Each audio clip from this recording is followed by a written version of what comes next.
आप सुन रहे हैं हैशटैग किस्सा विद पंकज जीना। आज के किस्से का हैशटैग है देबुआ। सालों बाद पहाड़ के गांव लौटे हैं देवेंद्र।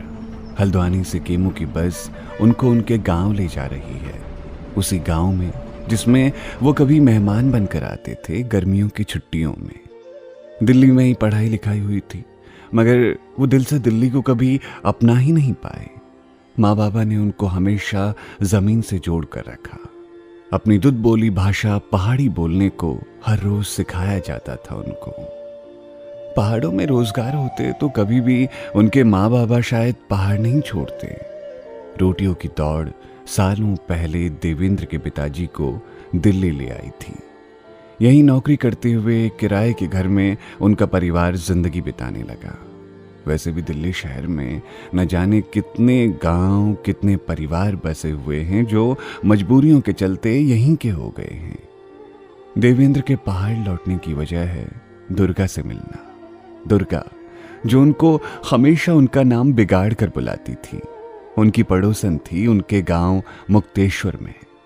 छुट्टियों में जैसे ही देवेंद्र का परिवार घर पहुंचता, दुर्गा दौड़ कर आती और कहती, अरे देबुआ आ गया तो चल जल्दी कपड़े बदल ले, तुझको काफल खिलाने ले चलती हूँ। काफल पहाड़ों में पकने वाला वो लाल फल जो जंगलों में पकता है और बटोर लिया जाता है टोकरियों, साड़ी के आंचल और बच्चों की जेबों में।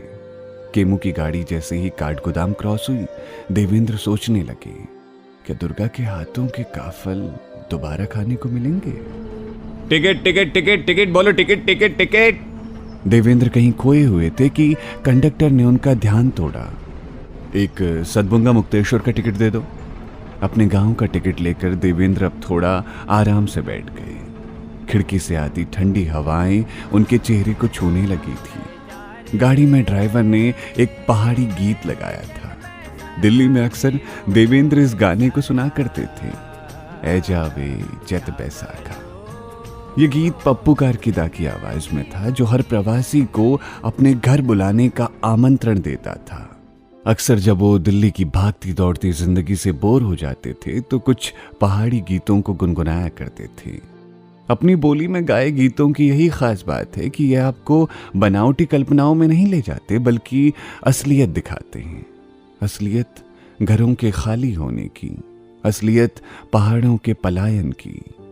देवेंद्र हमेशा इन पहाड़ों में बसना चाहते थे, लेकिन जिंदगी ने मौका अब दिया था उनको, जब उम्र 26 का पड़ाव पार कर चुकी है। पढ़ाई लिखाई के कुछ सालों तक उन्होंने नौकरी की और जब मन नहीं लगा तो घर वालों को मनाकर खुद पहाड़ चले आए। उनका मन था अपने घर गांव लौटकर कुछ शुरू करने का। गाड़ी अब भीमताल पहुंच चुकी थी। गांव आने में अभी वक्त था और देवेंद्र दुर्गा के बारे में सोचने लगे। पहाड़ों से देवेंद्र के जुड़ाव की वजह दुर्गा भी थी। दुर्गा उनके पड़ोस में रहती थी। माँ बाबा बताते थे कि दुर्गा की माँ बचपन में किसी पेड़ से गिर गई थी और अस्पताल ले जाने तक उन्होंने दम तोड़ दिया था। कुछ वक्त बाद दुर्गा के पिताजी ने दूसरी शादी कर ली और दुर्गा अपनी मौसी के यहाँ रहने चली आई। उसकी बोली में पहाड़ झलकता था।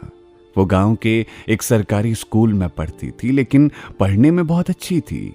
देवेंद्र के पास बैठती तो कहती, तेरा तो सही है देबुआ, दिल्ली में पढ़ता है तू, लेकिन देखना एक दिन मैं भी ना बहुत नाम रोशन करूंगी अपना। कुछ देर में गाड़ी मुक्तेश्वर के रास्ते में चल पड़ी थी। रास्ता अब आधे घंटे का बचा था। देवेंद्र सोचने लगे, काश दुर्गा से भेंट हो जाए। पहाड़ी घुमावदार रास्तों पर उनका दिमाग बार बार उन ख्यालों से टकरा रहा था जो उनको उनके बचपन में ले जा रहे थे। लंबे सफर के बाद गाड़ी अब सतभुंगा पहुंच चुकी थी। कंडक्टर ने कहा, दाजू यहाँ उतर जाओ, आपका टिकट पूरा हो गया है। देवेंद्र बस से उतरकर जैसे ही गांव के रास्ते पर बढ़े, एक पुराने से घर को देखकर ठिठक गए। ये घर पुराना जरूर था, लेकिन एक कैफे जैसा लग रहा था। थोड़ा सुस्ताने के लिए और चाय पानी की तलाश में वो कैफे के अंदर जाने लगे, तभी अचानक एक आवाज ने उनके कदमों को रोक लिया। देवेंद्र, इतने सालों के बाद तुम लौट ही आए ना।